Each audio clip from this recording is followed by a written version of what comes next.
Okay, so welcome everyone to our next discussion event by Open Digital Health.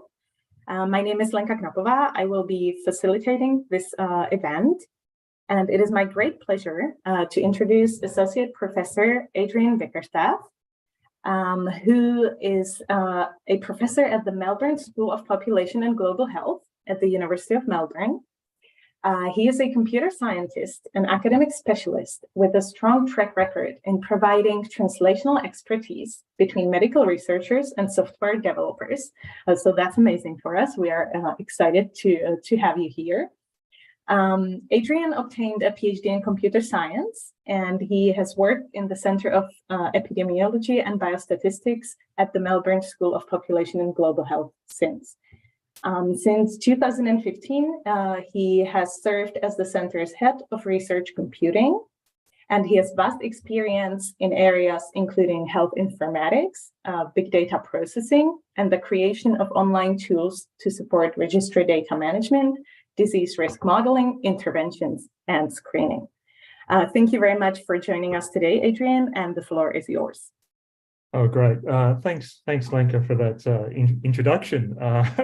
I may have backed off the superlatives if I'd known you were going to read that out. It's a little bit embarrassing, but here we are. No, it's not. Well, it's the truth. Right. It's okay. Maybe things are that great.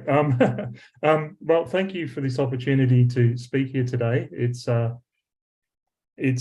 a new thing for me to reach out to this sort of global audience, and I think it's really as you outlined, it has been my career has been a journey between computer science and population and global health and health informatics. I think in some ways it's been non-standard, a little bit unusual, but I think there are more and more people with these career paths, popping up. And today I'd just like to talk a little bit about iPrevent and the journey to create iPrevent, which is a breast cancer decision support tool that we've developed at the University of Melbourne, primarily in conjunction with Peter Mac. So I'll just jump straight into the slides and explain what iPrevent is all about. The project of iPrevent was to create an evidence-based and tailored risk assessment and decision support tool designed for breast cancer. The goal of iPrevent was really to facilitate discussions between women and their health professionals and their doctors. And those discussions would be around breast cancer prevention and screening, and what their risk of breast cancer is and what they could do about it and how they should be screening. So this is really a project led by the Peter MacCallum Cancer Centre. The principal investigator there is Professor Kellyanne Phillips, but there are many collaborators on this project, and it was funded by the national grant agencies here. So the University of Melbourne is one of the key collaborators, and my team, as well as University of Cambridge, Cancer Research UK, but there are many others, and some of the others we'll mention at the end there. I think what iPrevent really brings to the table, and what it adds to the community, is that it bridges the gap between patient and clinician-friendly risk presentation and risk management information. So there are breast cancer risk tools out there, and even at the time when we developed iPrevent, there were tools out there, but they were really for research use. And not so much for clinical use. If they were for clinical use, then there was always the challenge of, well, I've got this number, I've got this risk. What, for the clinician, what do I say about that? What can I really do? What should I recommend, or what could be done? Now, at the same time, there were guidelines around managing risk and also guidelines around screening, but those things were provided in a way that was separate to the risk estimation. So there wasn't really a tool that brought those two things together in a cohesive way, and that's what iPrevent aims to do. In recent years, it has been endorsed by Cancer Australia, which is one of Australia's leading cancer agencies. So that's a pretty big deal. It is now recommended on their site as the tool to use in this context. And it is available there through the Peter Mac website. And we don't log information in any detailed way, but we do know that we're on average serving over 500 sessions a month across Australia. Just to talk a little bit about some of the technical details, and the two screenshots there, the top one is an early prototype and the bottom one is how it ended up actually looking in the end. So how did we get from the early stage to the later stage? Well, I'll talk a little bit about that now. On the technical side, it's a Java web application, and we decided at the time to use the Apache Wicket programming framework for web applications, which was a reasonable choice at the time for us. And as is typical for these sorts of web applications, it has a few main phases. The first phase is around the inputs, so capturing the woman's information. There are some questions in there that are really designed to be exit points. So they are designed to detect when the person using the tool is not eligible to use the tool for whatever reason, and that would normally mean that there's something about their traits that would make it produce inaccurate estimates or not be applicable for them. And in that case, it would basically end the session and return them to the start with a message beforehand. But for everyone else, they go through some screens that capture demographics, medical and reproductive history, and their lifestyle information, some lifestyle information as well. And of course, the big one for this area is the family history, because that's certainly a big indicator for breast cancer. Then it goes into the risk estimation phase.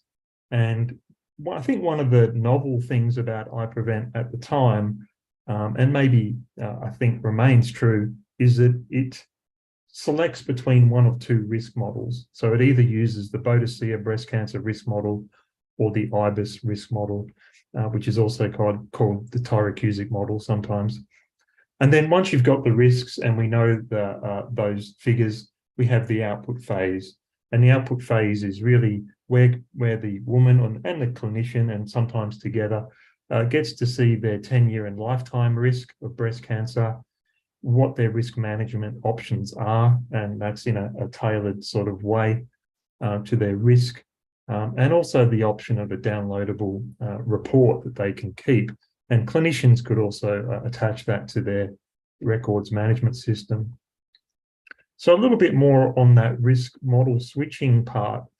This is a very quick overview. It's not comprehensive, but the gist is that internally iPrevent has an algorithm that's been programmed, and it selects the risk model which is most suitable for that woman's scenario. So basically, the information that the woman has entered about herself and what we know of the strengths and weaknesses of the risk models, when one risk model is more applicable than the other, it will select that risk model to get the risks. And that's outlined there in that flow chart. But generally it goes like this. The IBIS risk model is used if there's a history of benign breast disease, or there's no history of breast or ovarian cancer, or perhaps there's a family history of breast cancer, but only in the first-degree relatives. Boadicea is used in the other cases where there's no benign breast disease and there is a family history of ovarian, colorectal, or pancreatic cancer, and that may exist in the extended family members. And that's really the nature of that algorithm was, that is not something that I had a hand in. I had a hand in translating that into logic, but that was really driven by the clinicians on this project team and their knowledge of those risk models and their strengths and weaknesses. So iPrevent in itself does not calculate the risks using, it doesn't re-implement or implement those risk models. It goes and gets those risk estimates from web services that are existing out there on the internet, secure web services. So for the Boadicea estimates, we use CanRisk, which is the current implementation of the Boadicea risk model. And CanRisk now has a web services interface, which is really great. It accepts information as a JSON formatted message. So internally, iPrevent is preparing, based on the session information, it's preparing one of these CanRisk JSON messages, connecting to CanRisk, and then receiving a JSON message back with those risk estimates. There is a header section in that JSON format, or the CanRisk format, which takes phenotype fields about the woman, and we are using those in the most recent version. Not all of them, but we are using some of them in the most recent versions of iPrevent. The big part of that message, though, is in the pedigree section, and that's really the traditional Boadicea format, if you ever look at the specs for that. And that's really a row-wise representation of a pedigree, where one row is a person in the family, and then column-wise are the attributes of that person. And there are fields within each row that indicate the relationships between people, which is really the mother and father and twin relationships. So you can imagine, if you have a large family, then you can actually have quite a few rows in that pedigree section of the message. For the IBIS estimates, we use the Harvard Risk Service, which was a very different thing. It is still a web service, but it's quite a different way of interacting or messaging. We use SOAP XML messaging for that. Because the Harvard Risk Service accepts HL7 formatted messages, HL7 pedigree messages. And it returned, at that time, it implemented a lot of different risk models. In terms of IBIS and Tyrer-Cuzick, it implemented version 6 and version 7, but it didn't implement version 8, the latest one, and there were no plans to do that. So the best we could do there was IBIS version 7. Internally to iPrevent, to help us manage this, we have a pedigree data structure, because pedigree information is really the core of what we're capturing and sending in most cases. So we have our own pedigree data structure, which is not too complicated. We also have an algorithm that operates on that data structure, which effectively fills in the gaps of the pedigree. So it fills in the missing spots, because we don't ask about every pedigree member there is, only specific ones. And then sometimes we have to fill in a missing pedigree member to maintain those parental relationships. And quite often we have to do that so that Boadicea can actually do its risk modeling and not return an error. So that's quite an important thing, but not too hard in practice. So I'll just jump into some screenshots now, and just, I don't think we have time for a live demo, but you're free to try this out in your own time. But this is the landing page. This is on the Peter MacCallum Cancer Centre website, and this is really the home page for iPrevent. You can click the Begin Here button and you'll be taken across to the host of the web application itself. But you'll notice below that there are some resources for clinicians, which is, I think, quite an important thing that I'll touch upon a little bit later. And then we go into the input phase, and this is just one example of one of the input screens. It's a sequential sort of back and forward flow between screens. This is the first screen, where we get the very basics: the person's age, their height, and their weight. The name is an optional thing. It gets filled in on the report, but it's not mandatory. That first question around previous diagnoses, that's one of those exit points that I mentioned before. If the person answers yes to that, they'll get a pop-up message saying, effectively, iPrevent is not suitable for you, and return them to the home screen. Throughout the input screens, we have these pop-up windows, these sort of modal windows for questions that require more explanation or more information about how to answer them properly. So we chose to do this because otherwise it would just get too cluttered on the screen, and we wanted to try and keep things compact. This is on the lifestyle input screen, and this is related to a question around alcohol consumption and what constitutes a standard drink, and how to relate that to everyday alcoholic drinks that people may have. Now we get into the big section, which is around family history. So There is an effectively like a pre-screening screen, which is this one, around family history. And it really just asks two questions around breast cancer gene abnormalities and previous history of these cancers in relatives. So if the person says no to both of these questions, that estimate risks button will come active and they can jump straight to the outputs. They can go and get their risks and skip the family history section. But if they say yes to either of those, then they will go through the family history inputs. And the family history inputs are really what you see on screen here being captured about each person is largely driven by the Boadicea pedigree format and what it needs to know about each person in the family. So this can be a little bit arduous, and we tried to streamline this down by having default values that are reasonably safe to leave as default. And if they're not safe, then we make the person enter an answer there, or at least an estimate. But this is an example of the maternal grandmother's screen, but it goes through a sequence of these sorts of screens. Now, because there is a sequence of screens for each family member, and some people have quite extensive families, what we found is that people do need a summary of what they're entered, and just to check that what they think they've entered is what they have actually entered, and that they haven't missed anything or got anything wrong. And if they have, they can go back and correct that.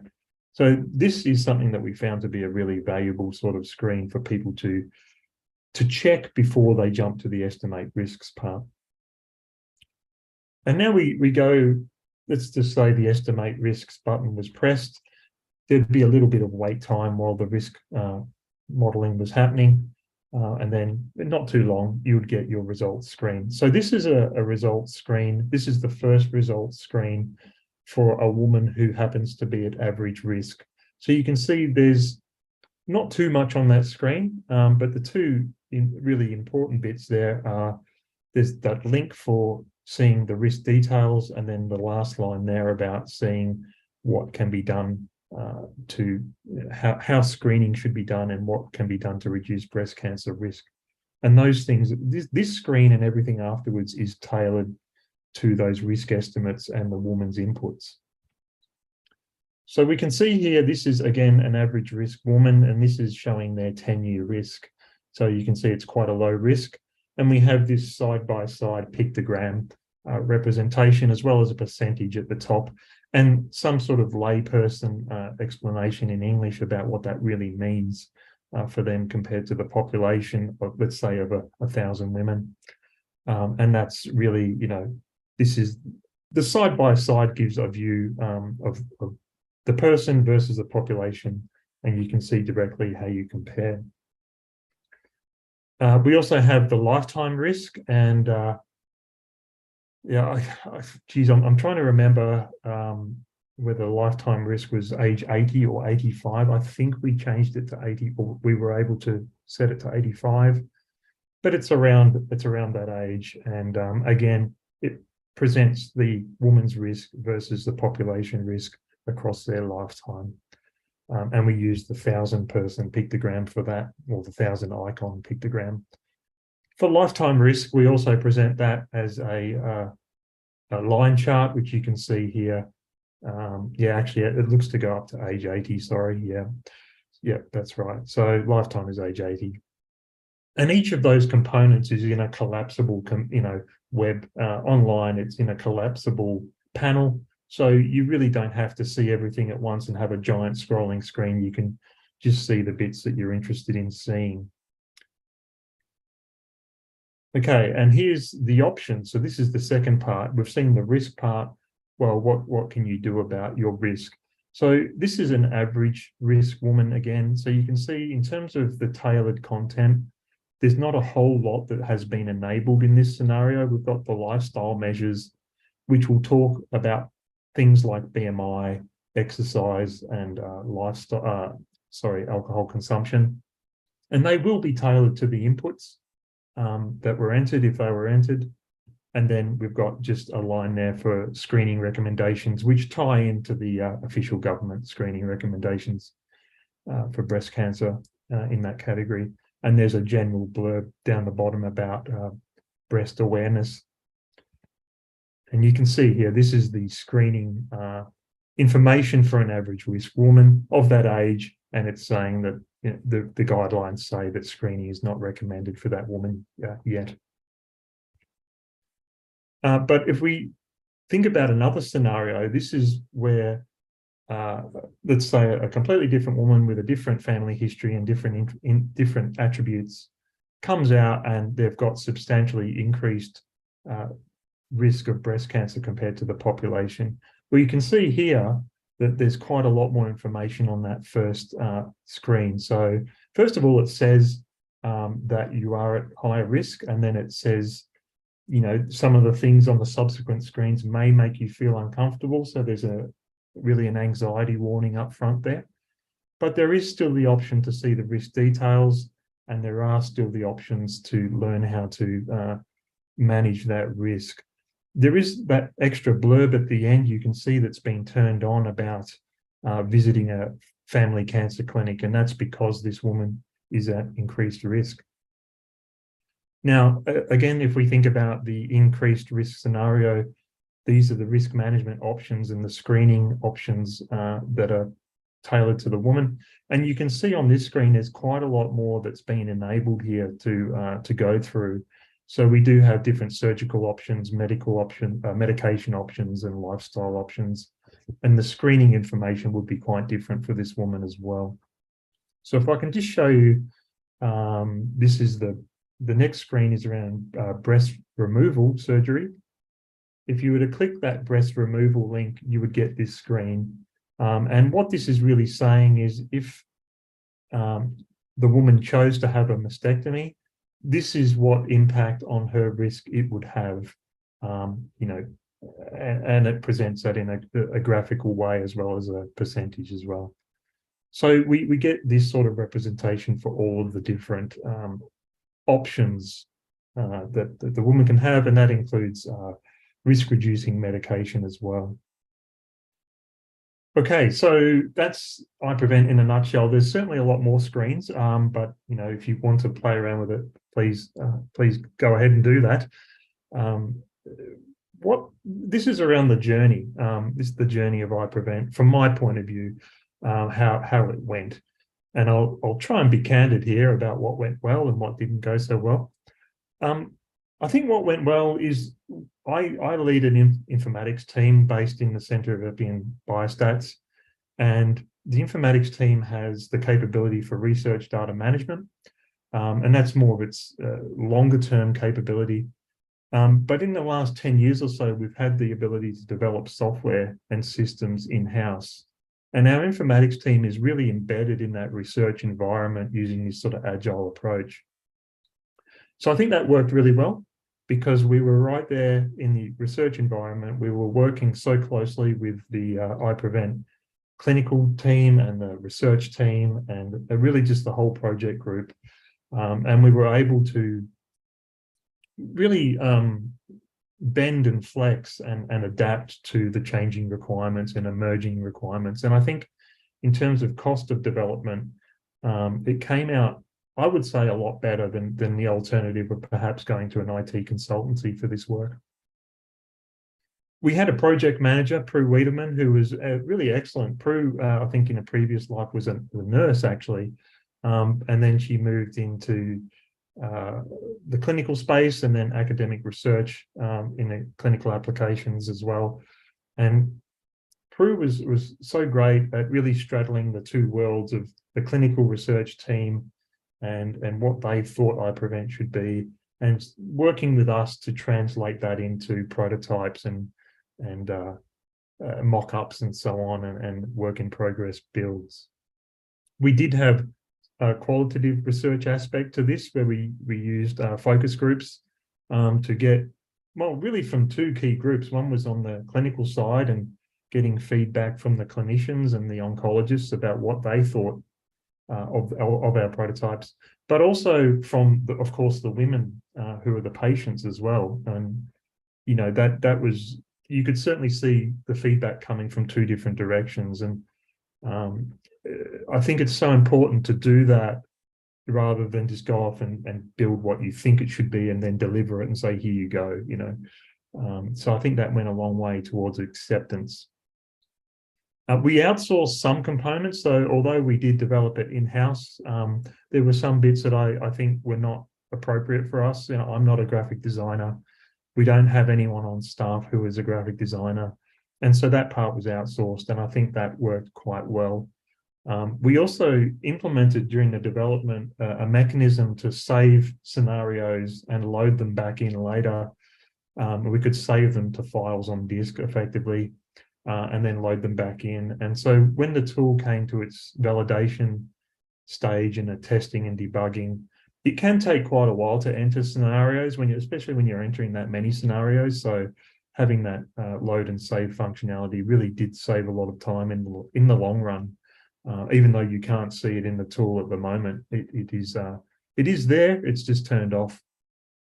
And at the University of Melbourne, we have some really great research computing platforms and some support teams around that as well. We have cloud computing platforms and really a lot of tools at our disposal to help us do things like develop these tools and host them in-house if we need to, and to prototype things.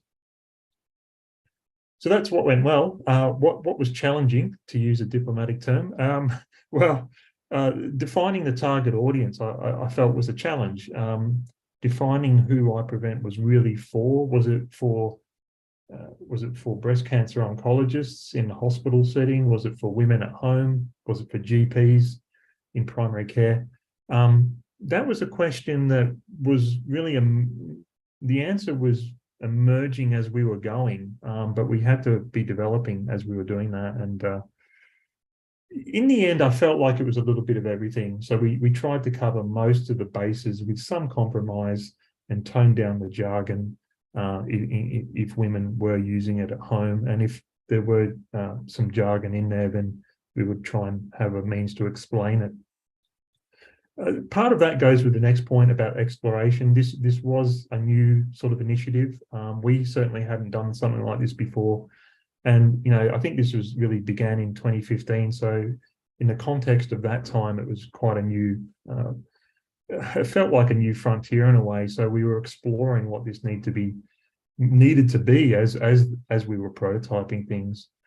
The thing that people always complain about in iPrevent, and I sympathise with them entirely, is the family history input phase.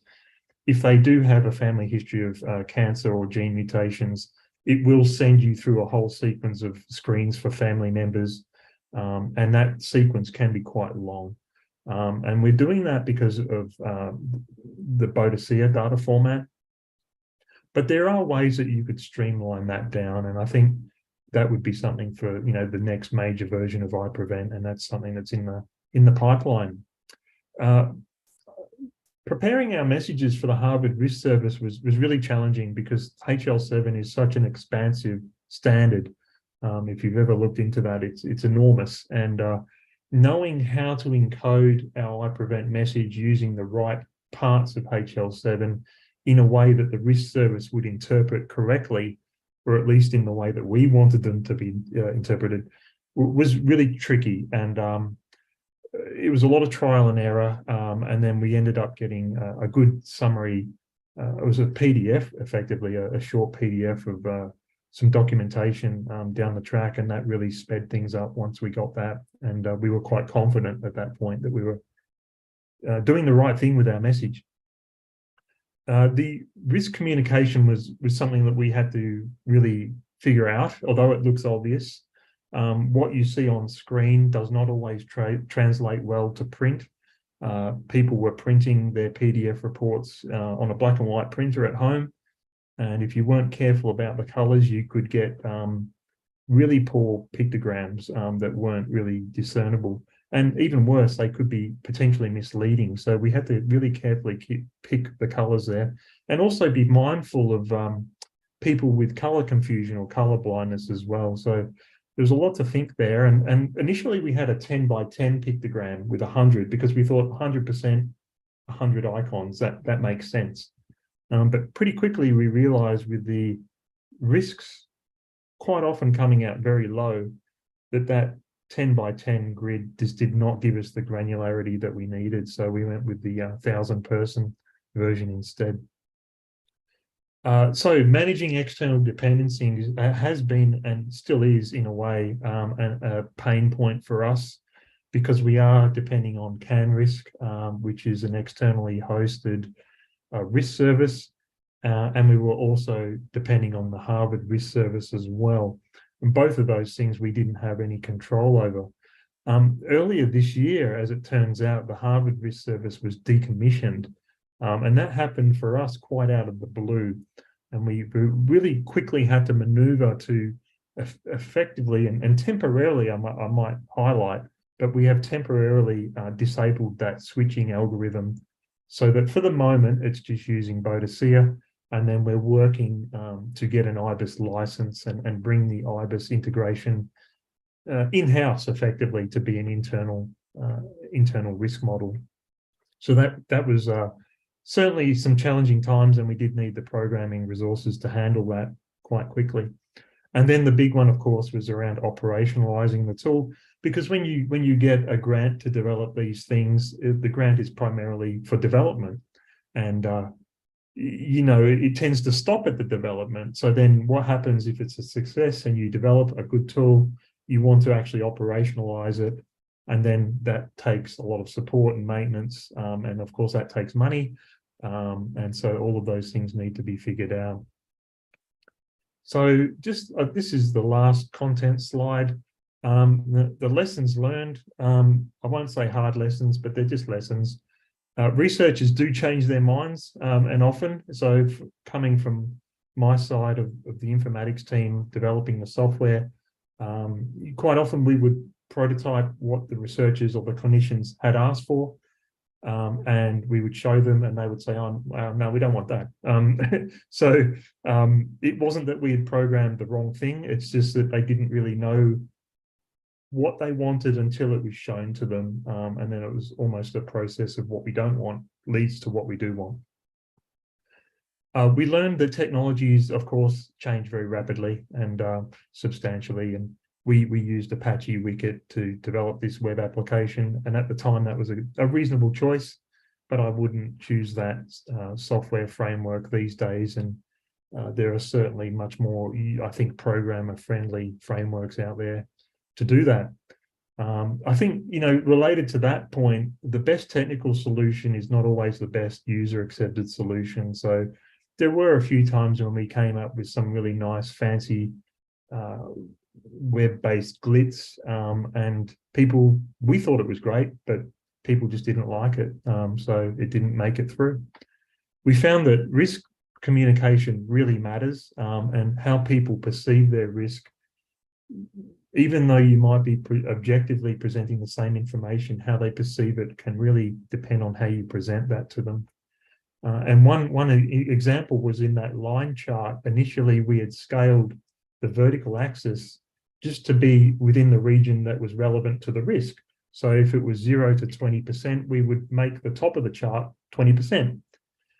We quickly learned that really caused a lot of anxiety in people, because they would look at the chart and see lines that were rocketing up to the top, where they would interpret that instinctively as 100%, which was, of course, quite alarming. So in that case, we, of course, brought it back to the 0 to 100% scale, and the lines tend to stay along the bottom, which is a more, well, certainly a less anxiety-inducing way of presenting that.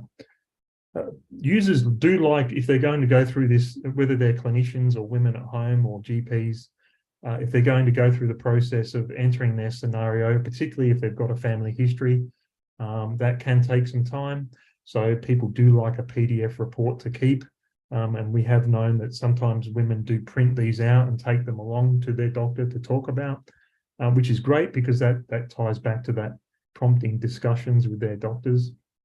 But we also learned that tools need context. We couldn't just put iPrevent online and say, here you go, that's the URL. I included that first screenshot of the Peter Mac landing page because that's the context. And Peter Mac is it's the Peter MacCallum Cancer Centre. People know that it's a cancer hospital. So it gives credence to the tool, and those resources for clinicians are important because clinicians want to know what the tool is based on, and they want to know what the literature is that supports it, and why should you believe this tool. So that is a really important part of its context. As I've touched upon before, sometimes outsourcing is appropriate. For this one, we outsource the graphic design. One thing that we get time and time again as feedback, and during the development of this, is that healthcare professionals really don't have much time.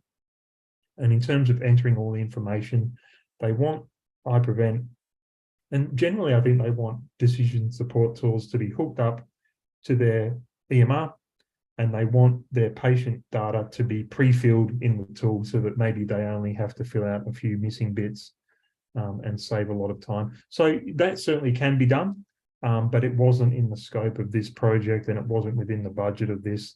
But it is something that, you know, we have in mind for down the track.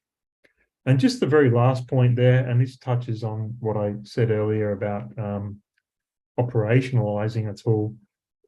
We developed it, and we ended up, I think, being successful in developing a tool that was usable and accepted. But then we faced a new problem, which is around really going forward, who owns this tool, who's looking after its hosting, the maintenance, the support, and, you know, the funding for that. We're working through that now, and Peter Mac is really in the process of formally taking this on as the owners and the operators and the support channels and the funders for all of those things, and make that really, I guess, an indefinite arrangement. I'll just wrap up with some acknowledgements. I have to acknowledge, of course, the funding bodies, our NHMRC and BCA, government funding bodies in Australia. The technology support, the software developers who I supervised throughout this project, Jelena, Sanjay and Adira, were really great at getting the job done, and the university's technology support groups as well. There were a whole range of collaborating organisations and co-investigators on this. I've tried to capture them there. There may have been one or two that I've left out. If so, I apologise, but I really just want to say thanks to everyone who was involved, because it really was a team effort. And that wraps things up for my talk. Thanks. Awesome. Thank you very much, Adrian. That was wonderful. I was so happy to see that some of the softwares that are being developed are continuing. So that's a large point that we discuss at Open Digital Health oftentimes. I would like to now open the floor for questions. So any questions that the audience might have, feel free to unmute yourself or post a question in the chat, and I will read them out. Maybe to start off, Dom has a question then. Dom, go ahead. Lenka, I'm also happy for you to go first, because it seems like you had the burning one. Oh, sure. I was just curious. You mentioned the target audience, that at the beginning you weren't sure about the target audience. Do you know now that it's been around for a while, who is actually the target audience, or who are the users? Is it mostly women who then go to the practitioners, to the doctors, or is it also coming from the doctors? Yeah, so it's a little bit hard to say, except for anecdotally, because of privacy, we don't log.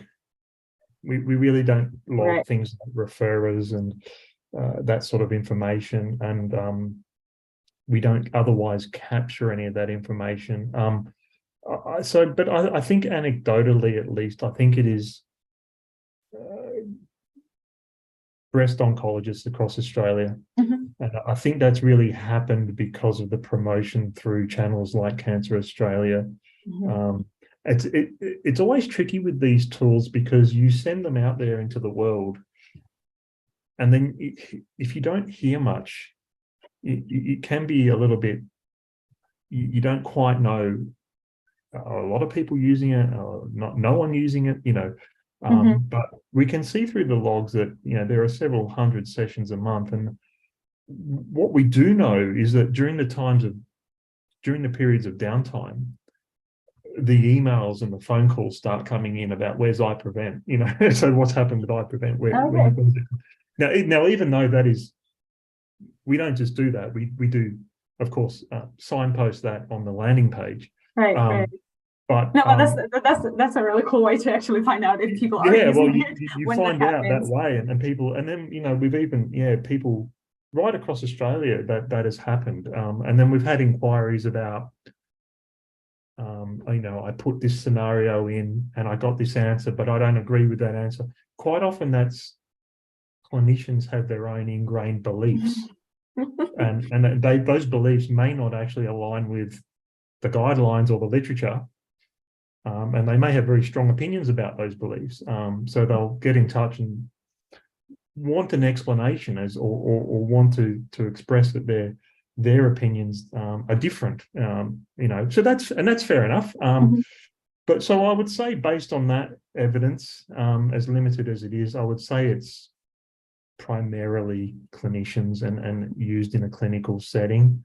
But we also do know of women who are using it at home, and you know, you would be surprised that people just Google, maybe they've got a family history of breast cancer, or someone in their family has been diagnosed recently, and it's a topical thing for them, so they'll Google it, and you know, it's in no way restricted to clinicians, so women at home can use it. And that's where I think the PDF, the downloadable PDF, comes in handy, because that gives them something that they can take to their healthcare professional to follow up. Yeah. Thank you. That's awesome. That's awesome that it found its way to the clinicians as well. Yeah. Dom, do you want to go ahead with your question? Thank you so much. Yes, fantastic talk, Adrian. I love your work, and iPrevent sounds like a very user-friendly, very useful tool. My question is about inequality, and what I've noticed more and more is, if we develop digital health programs that require certain levels of digital health literacy, what happens very often is we reach those people who are already quite educated, quite high SES, they're from specific backgrounds that usually already has quite a good access to the resources. And then a lot of people, and in this case, a lot of women may be left behind. So I was just wondering if within your team, if you had any discussions about, you know, is that an issue that we should be worrying about? Are we actually increasing this gap between women who are already quite well served by the system and women who are kind of falling behind in terms of risk assessment, screening, and then following healthcare provision? Is that something that you guys took into account? I must say, I think that was, it certainly did come up in the early scoping of this project, and how ambitious it was going to be. I would say,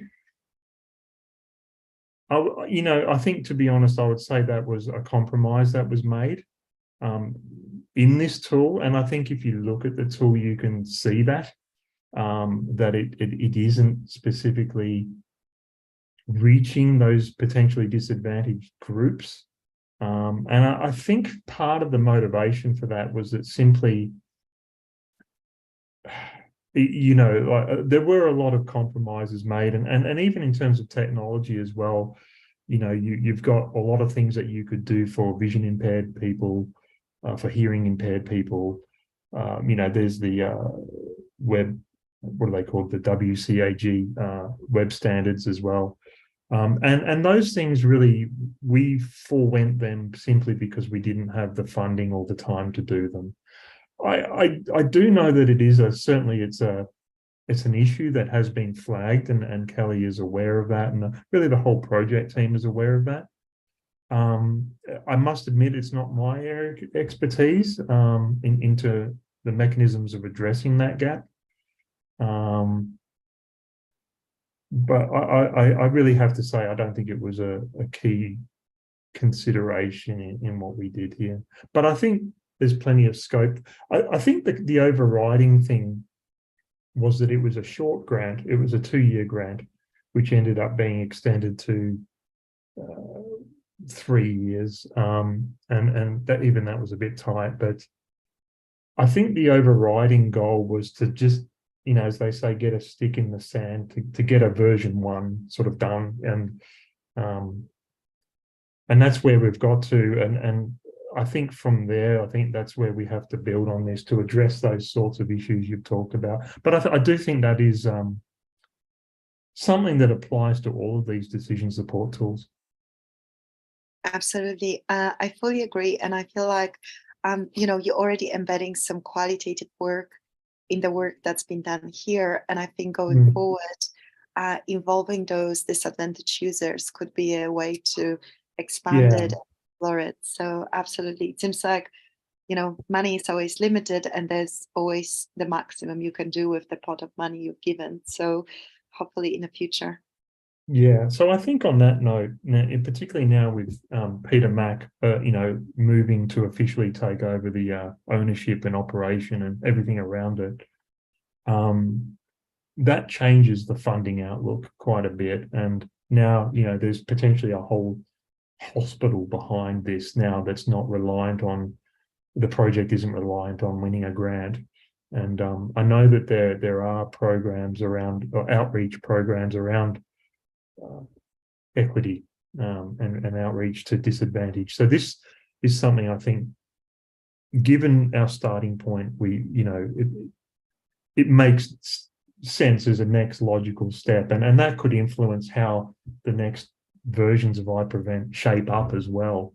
You know, and even in terms of multilingual capabilities and things like that, we you know, that was clearly a compromise we've made.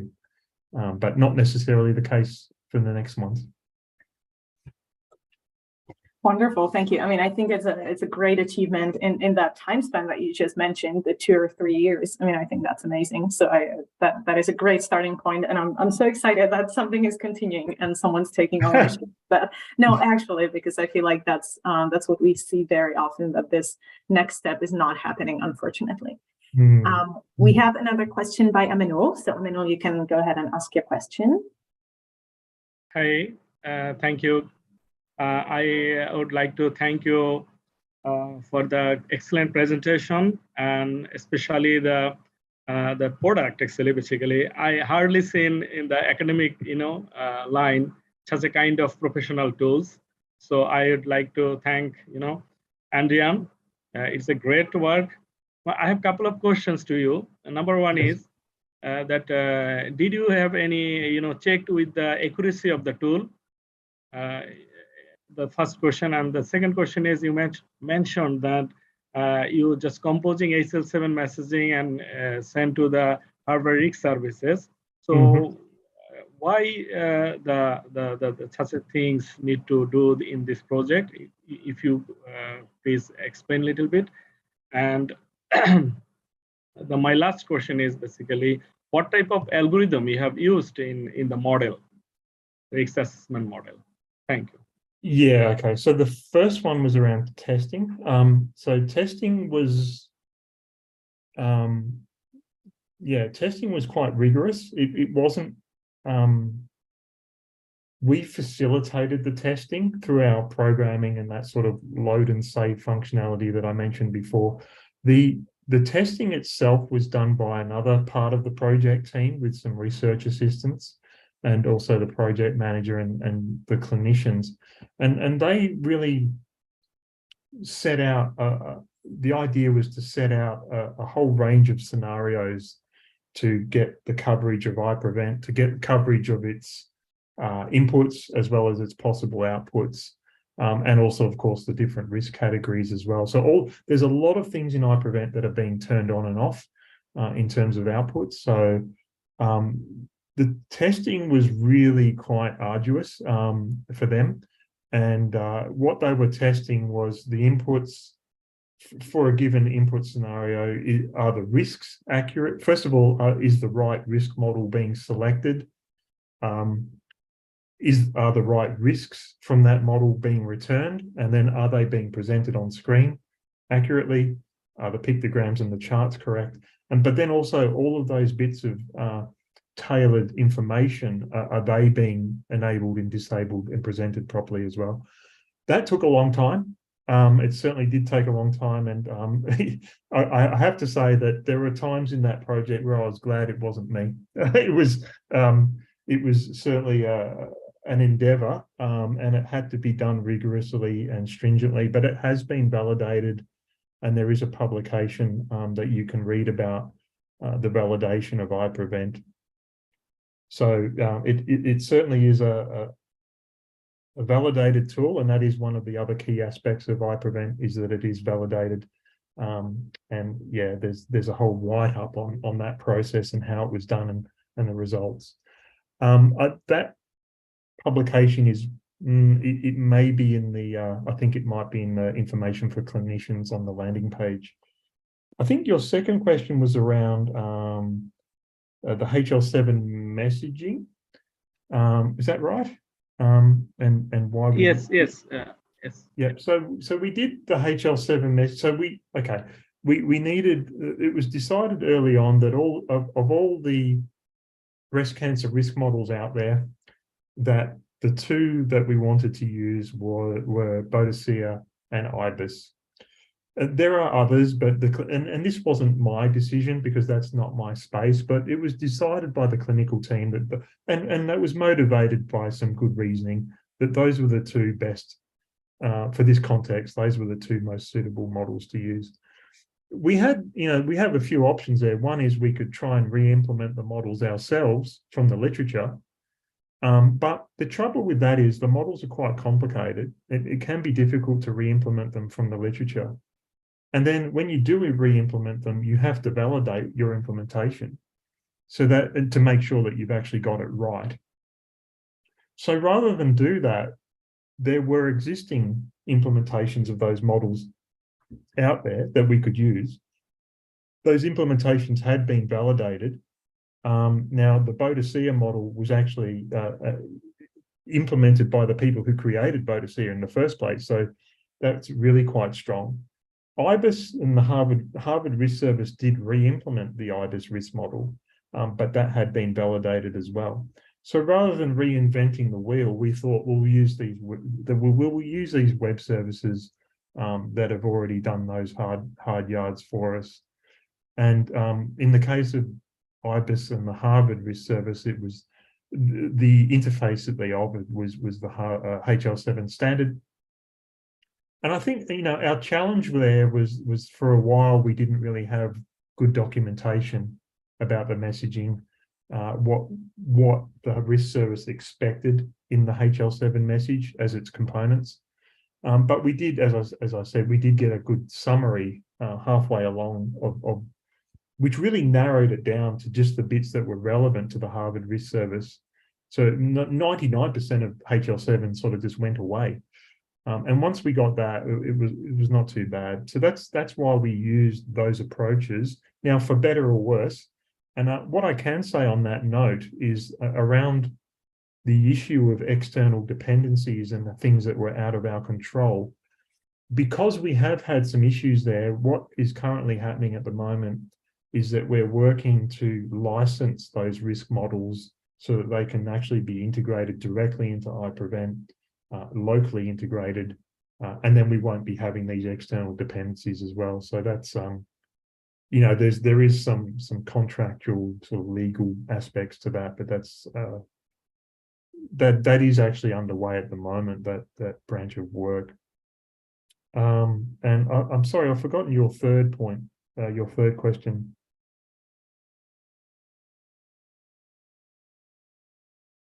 What was the algorithm for the model? Yeah, so so I must say that, yes, so I'm not a statistician, and our programming team, our software development team, they're not biostatisticians.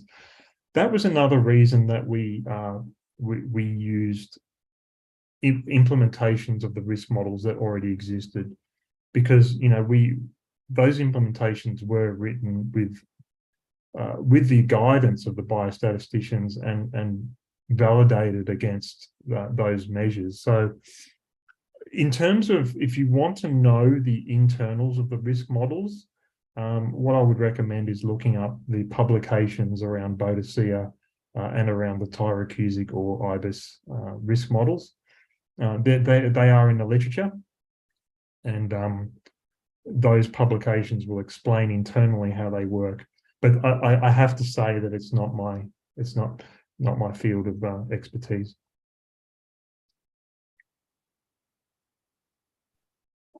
Thank you. Wonderful. Thank you. If anyone else has any further questions, I think we have time for one more question. So if there's one from the audience. I would have many more questions, but I don't want to go into overtime. Adrian, also, if there is anything you would like to share with the attendees or people who might watch the recording online, such as the article you mentioned, feel free to share that with us. We will share it with the participants and other Open Digital Health members. Absolutely, I'll make a note of that. And Thank you. After this, I can send you some links. Thank you. Okay, if we do not have any further questions, then I would like to again thank you very much, Adrian, for this wonderful talk, for all the discussion that came from that. Good luck with your iPrevent tool that might be handed over to someone